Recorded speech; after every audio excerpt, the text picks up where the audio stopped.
இன்பமும் காதலும் இயற்கையின் நியதி.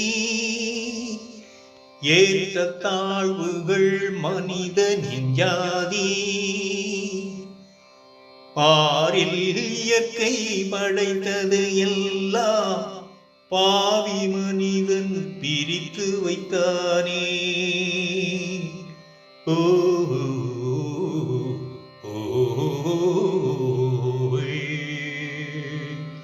வந்த நாள் முதல் இந்த நாள் வரை வானம் மாறவில்லை.